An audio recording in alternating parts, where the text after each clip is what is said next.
Let's all get a red hymnal. Turn to hymn number 349. 349 in the red. There should be showers of blessing. Amen.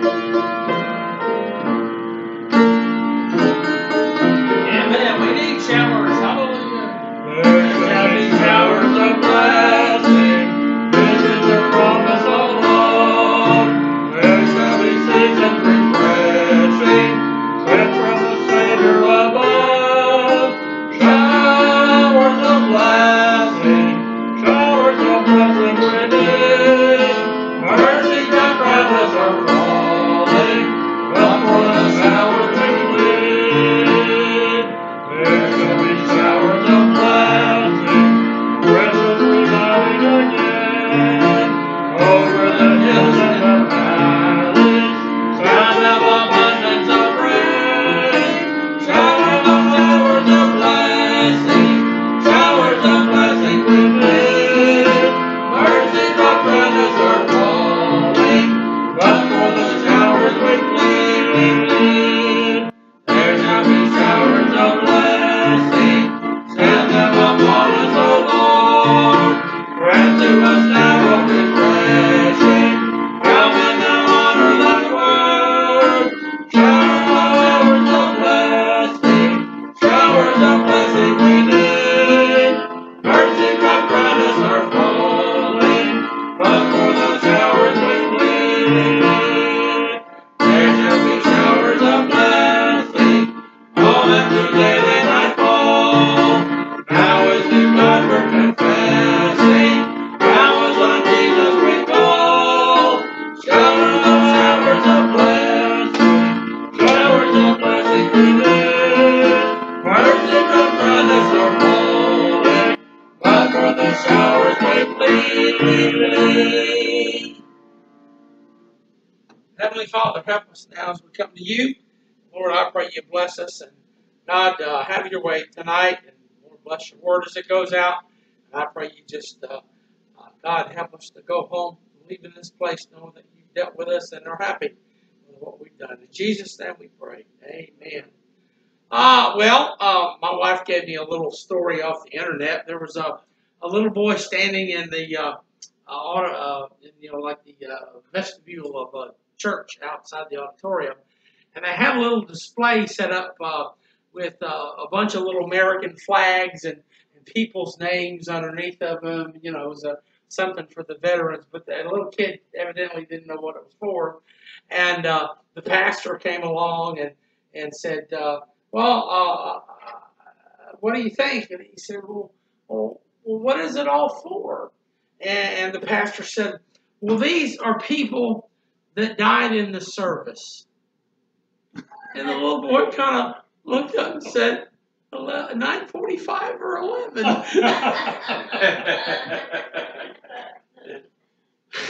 I don't know this one. You don't know that one? I thought that was the one. Okay. 347.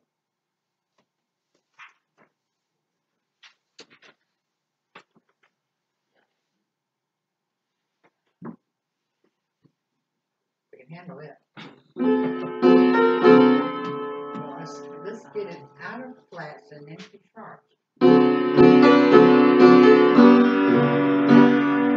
Are you weary? Are you heavy burdened? Tell it to Jesus. Tell it to Jesus. Are you grieving over joy burdened? Tell it to Jesus alone. Tell it to Jesus. Tell it to Jesus. He will bring the trouble. You will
Turn to Proverbs chapter number 2. Proverbs chapter number 2.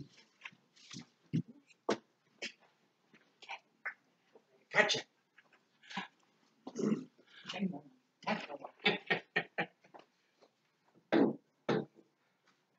Proverbs chapter 2. I'm going to speak tonight on what evil men and women have in common. Now, the Bible talks about evil men, and the Bible talks about evil women. Several different kinds of each, but here in Proverbs chapter 2, it talks about both of them, and if you compare what it says, you'll find out that there's some very strong commonalities here. So why are you preaching on this? Because during this crisis we've had, we found out some things about people. People are elected people. Some people maybe that we respected. Some people that maybe we didn't respect that we found new respect for. And as people go out into society, they're going to make new friends and they're going to have new jobs and new situations to go into. And as a Christian preacher, part of my job is to teach folks about how to have a good Christian life. Now, part of Christian living is the Christian fellowship we have in church. And we have a good fellowship here. We love one another. We look after one another. Sometimes we may even fight like brothers and sisters. That's been known to happen. But usually we all, end up making up and everything.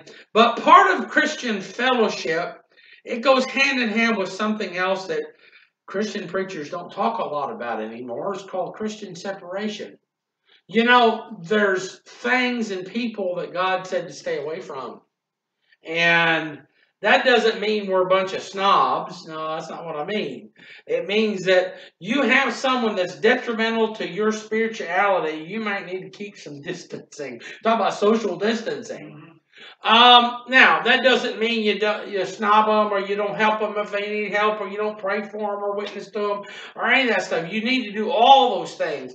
But as far as being chummy and buddy with them, even if they're professing Christians, sometimes you have to take a step back and say, I need to keep my distance from that person because they have a problem. And that's called separation. And we must be wary in this world. Now, a lot of people have been sitting at home.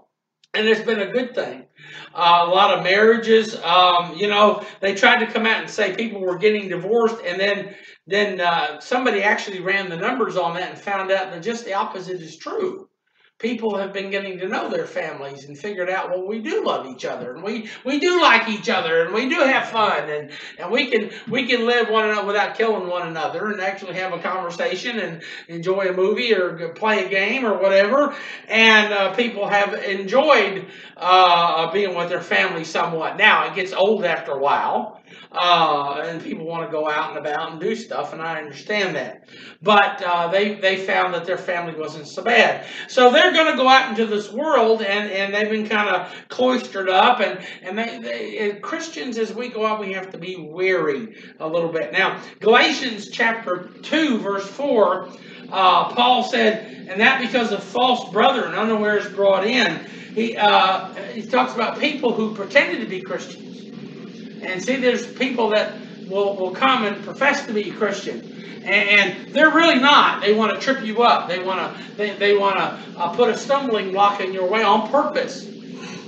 And then when you fall and they get you trapped in some sin, then you'll find out who they are. There's look at you, and that's called a false brother. 2 Corinthians 11, verse 13 through 15 says, "For such are false apostles, deceitful workers, transforming themselves into the apostles of Christ. And no marvel, for Satan himself is transformed into an angel of light. Therefore it is no great thing if his ministers also be transformed as the ministers of righteousness, whose end shall be according to their deeds." There's people who even profess to be Bible-believing preachers that you got to watch out for because of the way they act and the things they say and the motives in their heart. They may turn out to be an evil person. So tonight we're going to look at what evil men and evil women have in common. We must learn to spot the devil's crowd because the Bible said we're supposed to be sober, be vigilant, for your adversary the devil as a roaring lion seeketh whom he goeth about seeking whom he may devour. Amen? And I don't want to see you devoured. So, Proverbs chapter 2, verse number 12 tonight. Let's read. We're going to read down to verse number 19. It says, "To deliver thee from the way of the evil man, from the man that speaketh froward things, who leave the paths of uprightness, to walk in the ways of darkness, who rejoice to do evil and delight in the frowardness of the wicked, whose ways are crooked, and they froward in their paths. And to deliver thee from the strange woman, even from the stranger which is flattereth with her words, which forsaketh the guide of her youth, and forgetteth the covenant of her God. For her house inclineth unto death, and her paths unto the dead. None that go unto her shall return again, neither take they hold of the paths of life." Now that's pretty serious stuff. Here you got a guy, and here you got a gal, and the Bible says you need to stay away from them because they do evil things. So tonight, let's look at a few things. We're going to look at three things that this man and this woman, this Mr. Evil and Mrs. Evil, have in common. First of all, I want you to notice that they have a mouth malfunction. Evil people usually have mouth malfunctions. Children, watch what people say. Especially watch the first thing that comes out of their mouth. Because that usually tells you what's in their heart. Brother Bill used to say that all the time. It comes from the Bible, so I'll say it. Now, verse number 12, it talks about this man. It talks about he speaketh froward things. He is froward. He is froward. So the man is froward. So what does it mean to be froward? Well, let me give you an example of someone who was not froward, okay? And this illustration proves that a man may have been on the wrong side, but not necessarily evil. At the close of the Civil War, stockholders in the infamous Louisiana lottery approached General Robert E. Lee and tendered him to be the president of the lottery company. And Lee was without position. He didn't have any property. He didn't have any income, but regarded this offer as a gain of the opposition because it was run by carpetbaggers, basically. And on the ground that he did not understand the business and did not care to learn it, he modestly declined the proposition. Then they said, "No experience is needed. We want you as the president for your influence of your name. Remember, the salary is $25,000 a year," which at the time was a princely sum. Lee arose and buttoned his old gray coat over his manly breast and replied, "Gentlemen, my home on Arlington Heights is gone. I am a poor man and my people are in need. My name and influence is all I have, and they are not for sale at any price." God, whatever. That's a man who isn't froward. That's a man of integrity. That's a man of honor. Proverbs 8:8. Now, most of these are in Proverbs in the Testament. you want to just flip there, keep your hand there. Proverbs 2, Proverbs 8 says, all the words of my mouth are in righteousness. There is none froward or perverse in them. So this verse tells us that an evil, froward man speaks perverse things. They're crooked. They're intentionally confusing. They're a little bit on the risque side. There's all kinds of things you can say about a person that's evil. You can't trust what they say. A lot of times he'll couch a lie in the truth. You know, the worst kind of lie is about 90% truth, 10% false.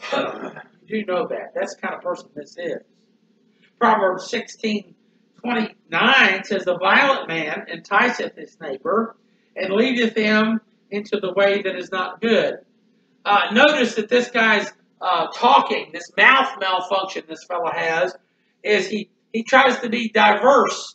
In other words, the guy's going along and maybe he's going to church and listening to the preacher and obeying the Bible, and this guy comes along and, well, them preachers, you've met people.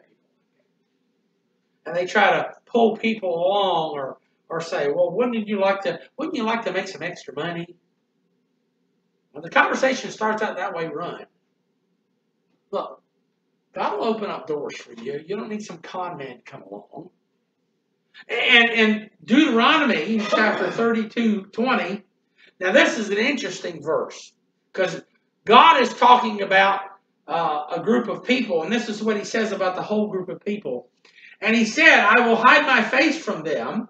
I will see what their end shall be, for they are very froward, a very froward generation, children in whom is no faith.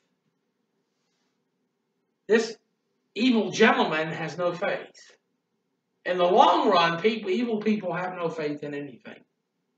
Not even in themselves. This is why they run off with the evil thing. Because they don't know where to turn, and so the devil's deceived them, and they go off, and they certainly don't have any faith in God. Or if they did, the devil's talked them out of it. And now they want to talk you out of it. You got to watch the mouth malfunctions. Let's talk about her. She's not froward. She uses flattery. See there what it says in Proverbs chapter 2, to deliver from the strange woman, even from the stranger, with flattereth with her words. You gotta be careful, flatterers. So what's a flatterer? Well, Proverbs 20:19 says, he that goeth about as a talebearer revealeth secrets, therefore meddle not with him that flattereth with his lips. So part of flattery is gathering up gossip. And if you ever had an experience with a gossip, they'll butter you up a little bit to get the news you got that they want to know.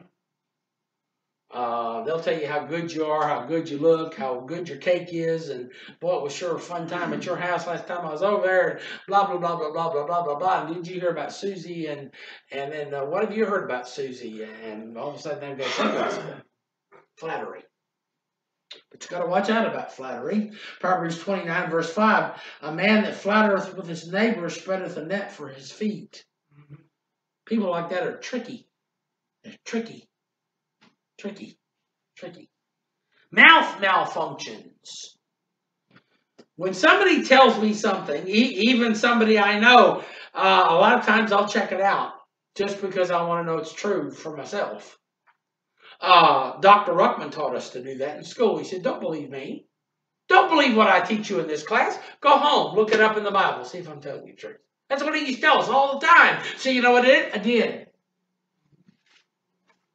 I didn't hardly ever find out anything I disagreed with Dr. Ruckman on. There's a couple little tiny things I did that I wondered about. And some of those I've kind of changed my mind over the years and then thought, oh, he's probably right. Some of the things I've stuck with. But you know, it's nothing to argue with anybody about or make an issue or even preach on. It's those small things.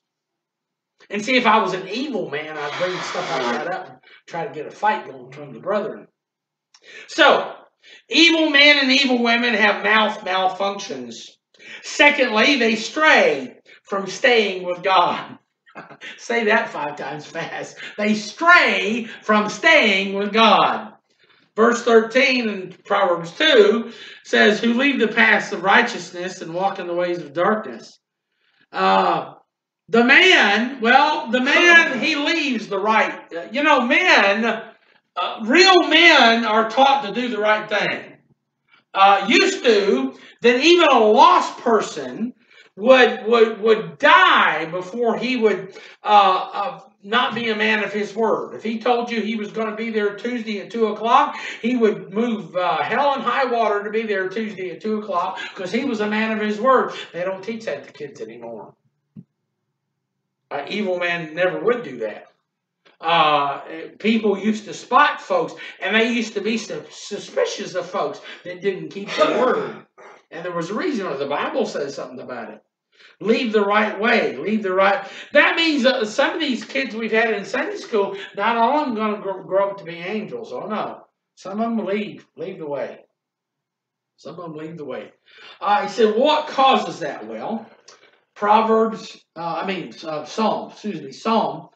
59, 14, and 15. Now, this is an important. Listen closely. It says, at evening, let them return, and let them make a noise like a dog and go around the city. So here, the psalmist is likening a group of people to a bunch of dogs going around howling. A stray pack of dogs, and they want something to eat. So they're going around and growling and howling and trying to get into your trash can and stuff like that. Verse 15, let them wander up and down for meat and grudge if they be not satisfied.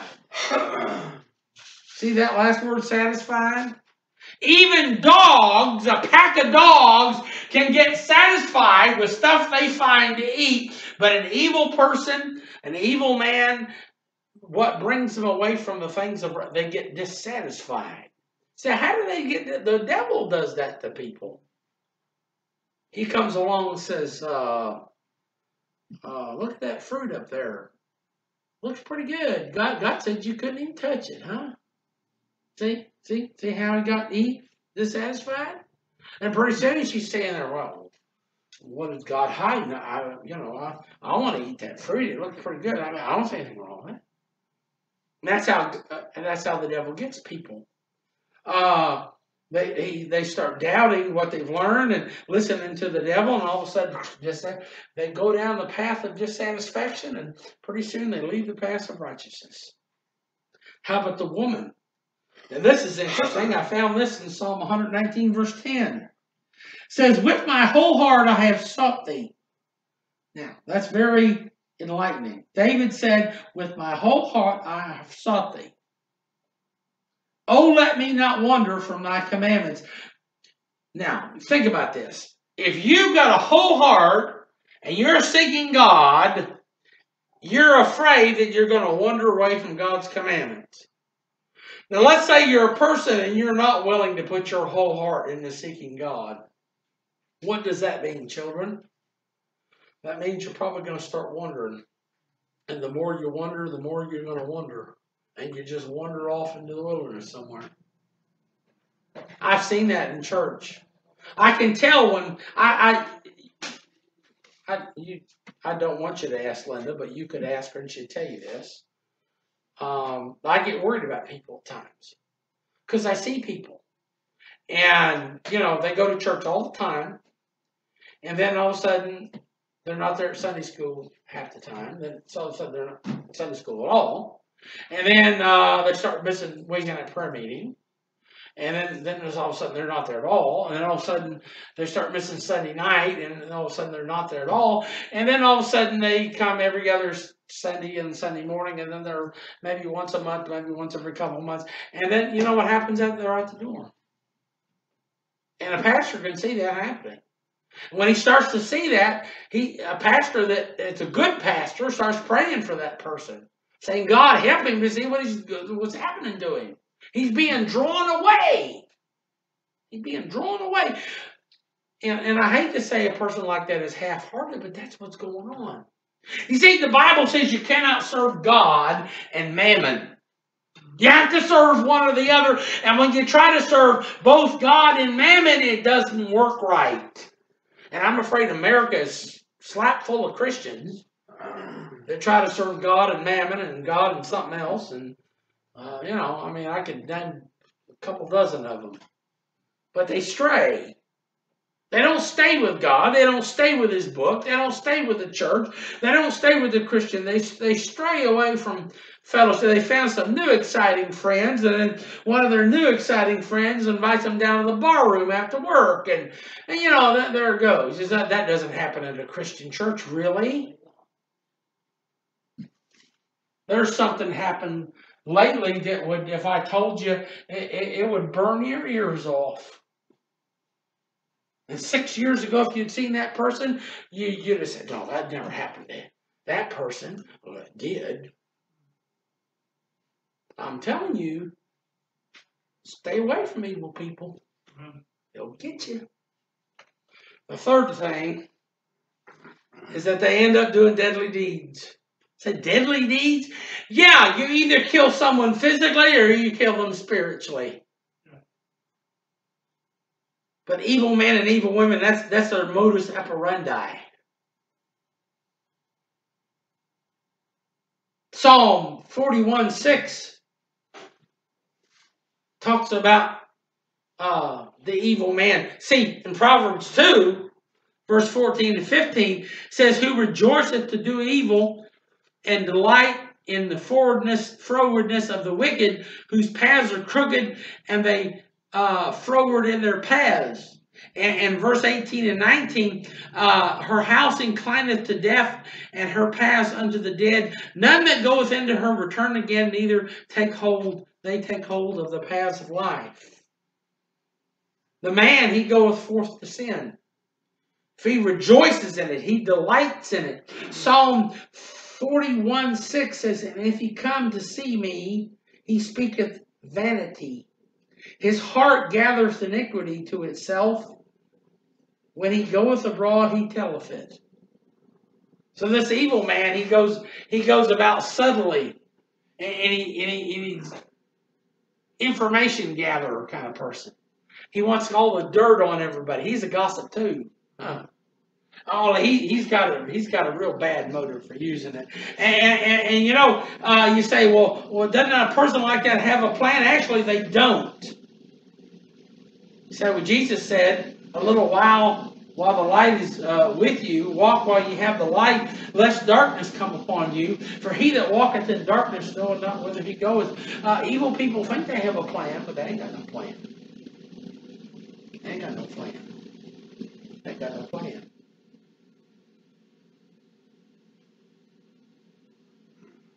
And eventually, evil men, they'll sin in the full view of the public.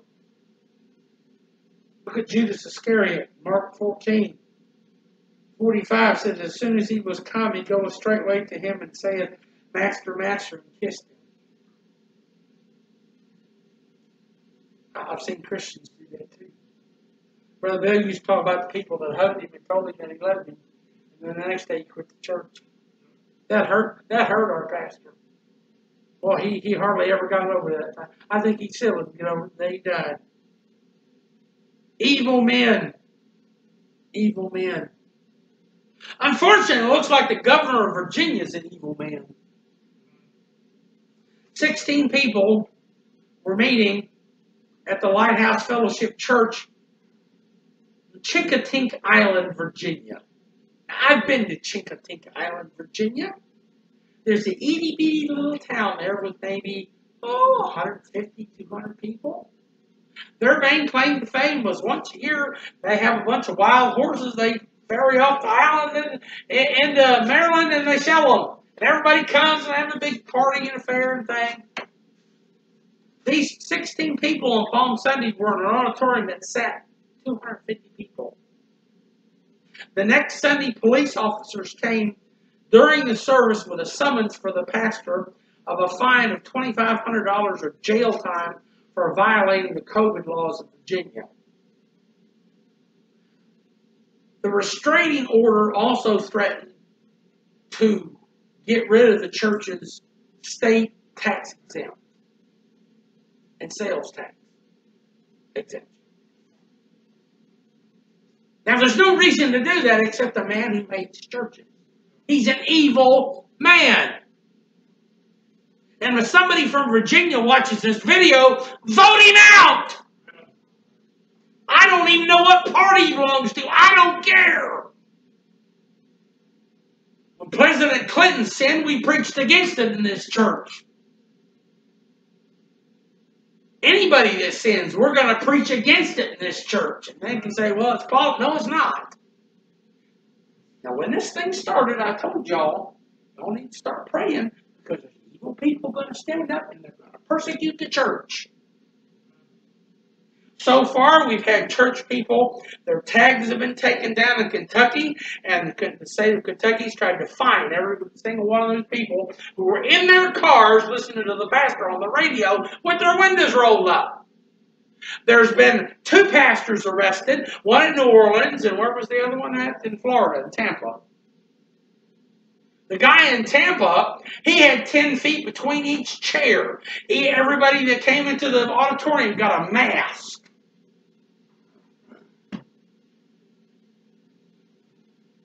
And they arrested him. Folks, evil men are abroad.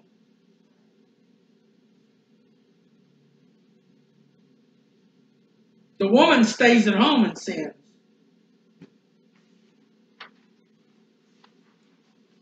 Job 39:28 likens this evil woman to a bird.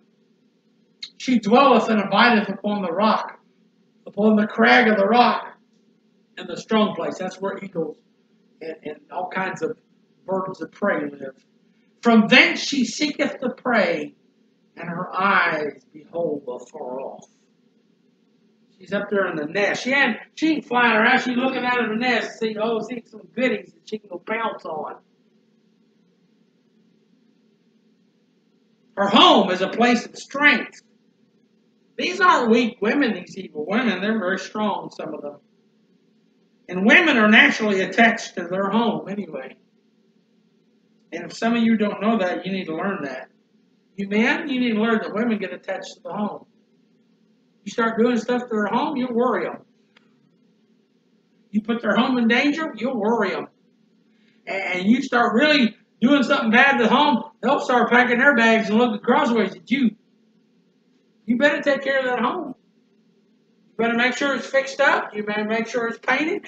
You better make sure that it has a good roof on it. You better take care of that good woman you got, that good home you got. Women are getting attached to it. But not all women are looking out, trying to seek who they may devour now.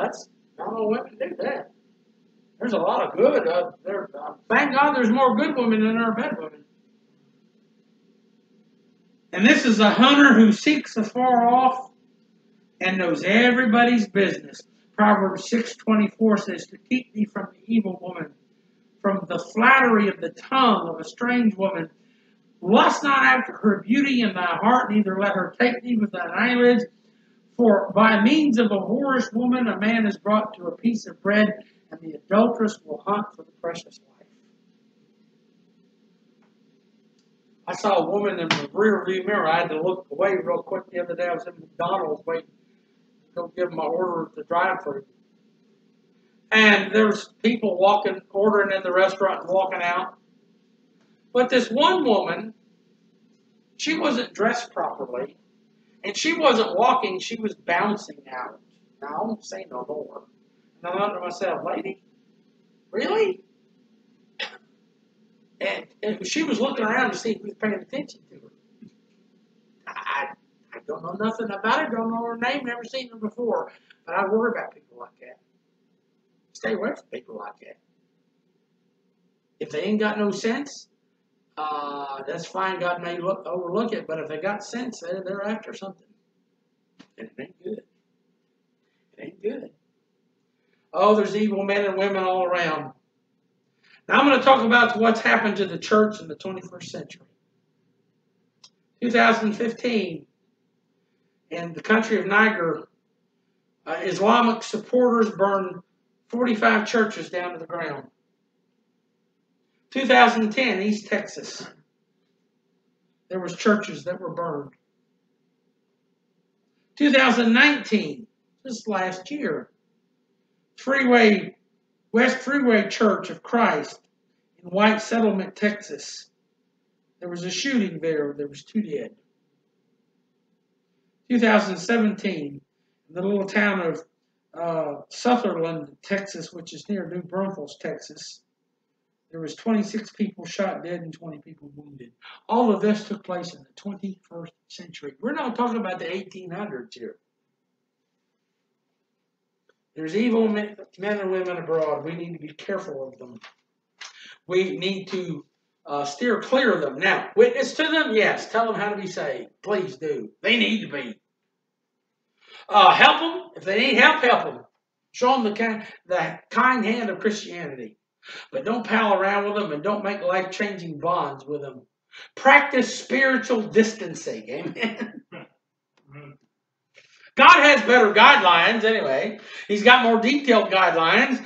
And his guidelines also contain the cure. Jesus saves. God can take and save and change evil men and women. But that's God's business, not ours. Proverbs chapter 4, verse 14 through 17. It says, enter not into the path of the wicked, and go not in the way of the evil man. Avoid it, pass not by it, turn from it, and pass away. Avoid it, pass not by it, turn from it, and pass away. For they sleep not, except they have done mischief, and their sleep is taken away unless they have caused some to fall. For they eat the bread of wickedness and drink the wine of violence. Evil men, evil women. Now, such are some of us as Christians. I met many brethren and sisters that God had saved. And you know what? I'm here to say that God can completely change their life, which is a real blessing. And look, someone's been real evil before they got saved. Usually when they get a good dose of salvation, you couldn't turn them back for anything because they know what the other side's like. And they like what they got now. So all of you out there need to be saved.